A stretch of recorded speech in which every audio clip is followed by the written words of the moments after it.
Hi, I'm Sebastian, and welcome to the Spectral Vizcaya workshop. Here in the old garage, we've been creating lots of sculptures. Here's Althea Altimus's baby carriage, which will illuminate and cast light through this mylar ruffle that was created by Liz Ferrer. We have a set of overhead projectors, which will be filled with stained glass and slides with archival images from Vizcaya. We have a series of messages on a bottle, not in a bottle, but on a bottle, that are going to be carried around as lanterns in the show and become little conversation points between audience members.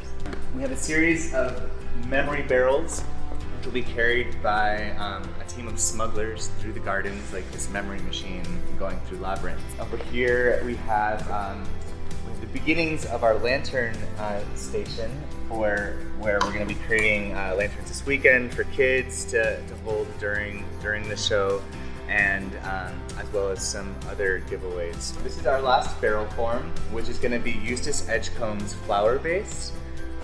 He at one point worked arranging flowers in the main house, and that's where one of the giveaway lanterns will be distributed from on the main terraces. Then our gondola is one of our biggest pieces in the show. It's been a journey with this sculpture.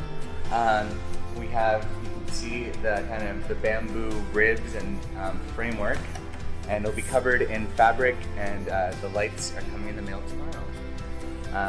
Back here, we're using photo gels in a stained glass process.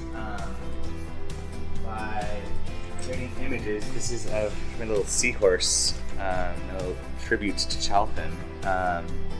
And these get fit into these light boxes on the inside. You won't see the design too much, they're just kind of there, and they illuminate the house.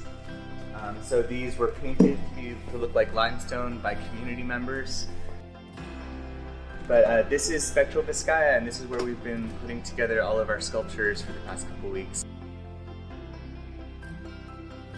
To learn more about Spectral Vizcaya and reserve tickets for the February 26th performance, visit vizcaya.org/spectral.